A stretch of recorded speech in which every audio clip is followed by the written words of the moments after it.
Hi everyone, Heather Henschel here with Heather Henschel Coaching, and today I would love to give you some guidance, some tips on your journey to attracting more money, dinero, moolah into your life. So, one of my videos, we spoke about your relationship with money. What does that look like for you? It stems back to our childhood, and what we saw in our childhood is going to roll over into our adulthood. It is what it is. It's life. And, for instance, I saw my parents fight a lot. I had a lot of anxiety around money, like literally to the point where my heart would race. I would see a bill. I would almost go into a panic attack. And I don't want to use the word panic attack because I know people who get them so bad. So I would just, so much anxiety, like heart racing. Sometimes my hands would be shaking. Like it was so bad, guys, like horrible. So I didn't want to be like that anymore. I worked on this. I worked on this hard. It is not an overnight thing. That's why you got to start somewhere. So, I feel like God planted the seed in me, and he wants me, he's like, I'm going to have you go through all this so you're able to share with other people. And that is what I want to do. I want to share with you guys. I want to be transparent. I want to be vulnerable. I had a really hard time with money, and I can feel you guys. So I want you to know you're not alone. And I'm always going to emphasize that because I say it in all my other videos. You're not alone. So it took me years to get to where I'm at.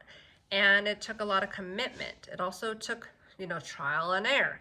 So I want to give you some tips, and I'm going to start right now with tip number 1 is get familiar with the unfamiliar, meaning you're going to have to get familiar with your bank statements. You're going to have to go back 3 months. You're going to have to see what you've been spending your money on. Get familiar with that money. Know where it's going. Know what you're spending your money on. Are you spending too much at the grocery store and you have your refrigerator's full of food that's rotting? Maybe you can start making meal plans for the week, start really becoming familiar with your food habits as well to know like where you can scale back. Do you have too many subscriptions? I have been there. I have had too many subscriptions that I was spending over $100 a month in. Like, are you kidding me? No. Standing like maybe you're spending too much when you're going out, and make it something that you can do maybe once a week, maybe once a month, just depending on where you're at. I don't know where you're at. For me, once a week is good. For some, maybe it's once a month. For some, maybe it's once every other month. I don't know. But you got to look at your bank statements. You really have to know where that money is going. I really emphasize this. Side note, be patient with yourself during this time, okay? Yes, opening up a bank statement you haven't seen in, years, everything's piling up. You haven't opened up your app to see your money because you're so scared. It is hard. I understand that. I've been there. So, you have to break free from that. You have to know where your money's going, what you're spending your money on.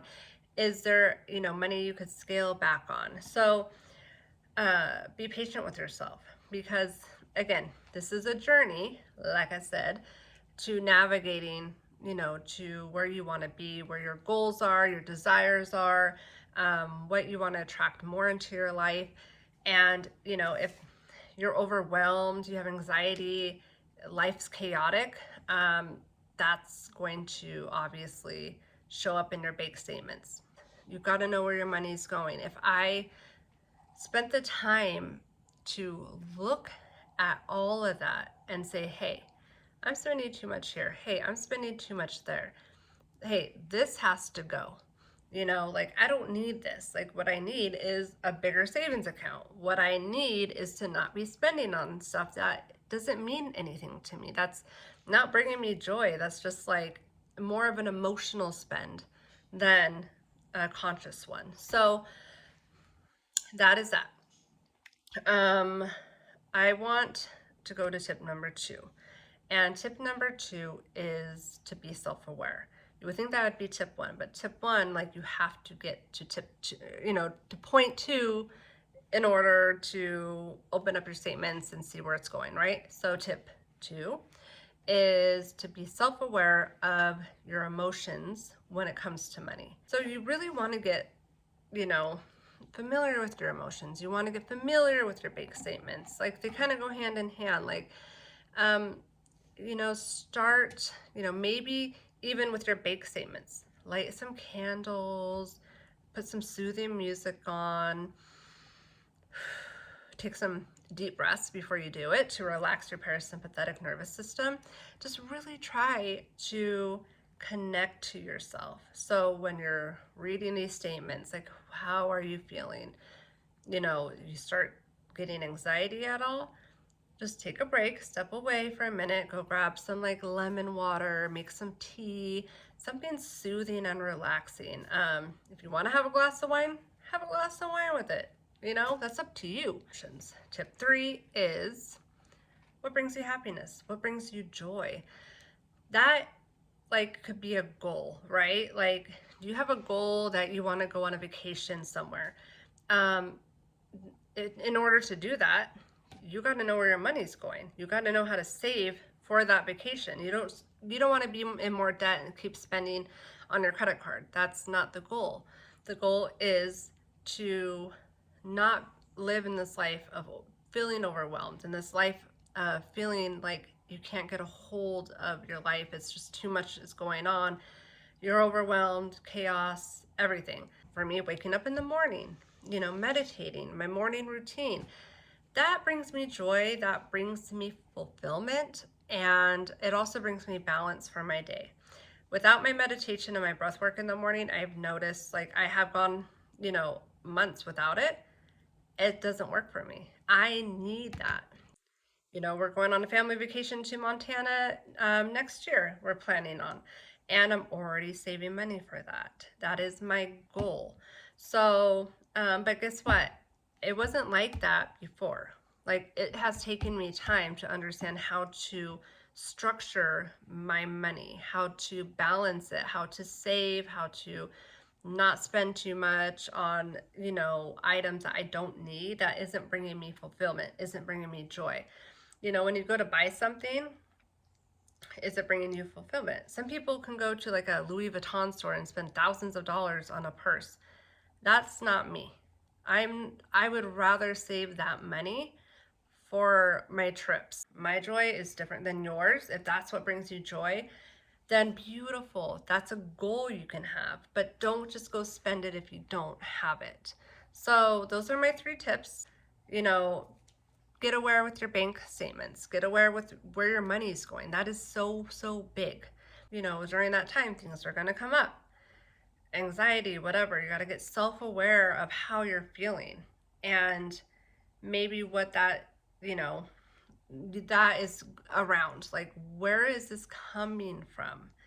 And what brings you happiness? What brings you fulfillment? Because if you can nail down the first one, finding out where your money's going, where you can save, and how you're feeling during this process, then you're able to be like, hey, I want to save for a vacation. That's what brings me joy. I want to save for this beautiful purse. I want to save for Disneyland.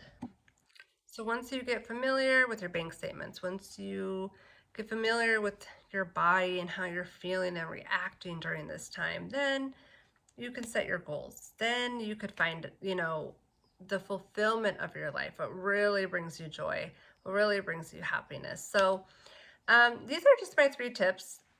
I mean, they're pretty simple, but yet they were very hard for me to do. And, I always say you got to get uncomfortable in order to be comfortable. That's where I feel like I've had so much growth, is because I really have taken the time to commit to myself, to really get to know this area of my life with money, because that was the biggest struggle ever. Like, I was always great with eating healthy. I was always great with working out, taking care of my body, meditating, doing all this stuff. But the one thing that was out of control in my life was my money, the habits I had with it, the way I felt about it. And I feel like, like if you're a millionaire, you're not watching this. If you're good with money, you're not watching this. So for you that are watching it, that are trying to get tips, I just want you to know it takes time. It takes commitment. It takes your mindset changing the way that you think about money. And that's another video that I'm doing this week. So, mindset. Always remember too, again, when it comes to money, money does not make people happy. Yes, it can bring you your goals into fruition. Like it could bring your goals and your dreams, yes, to life, right? But if you're not happy with yourself first, then you're not going to be happy with money. So I know people who have money and they're so miserable. You have to understand that. They are miserable. They play the victim. They are not happy with their life, and all they do is talk badly about people. They spend their whole day, just talking about people that it's like, what's even the point? Money doesn't make you happy. You have to make yourself happy first. It starts within. And you could tell the people that are happy, and not miserable because they're living their life. They're happy. They're out doing things that, like I have friends that, like a good friend of mine, she is so happy. She's always traveling, she's always hiking, and she's just full of joy and happiness. And I love it. She inspires me. So, and she's wealthy. Like she does really well. So that is inspiring to me. But people who have money who are just miserable and, you know, talk badly about people all the time, those are people that like I don't want to be. So just remember, also people who win the lotto, they win it and then within 3 months it's gone. Why? Because they don't know how to handle the money. Their mindset's different. So we got to get a grasp of all of this. So these are my 3 tips to start with, and I'll be back this week with some more tips on changing your mindset around money, how you can do that. And I hope that you guys have a great day. And if you have any questions, please reach out to me. I will link my Instagram down below and my email. So I hope you guys have a wonderful day and take care.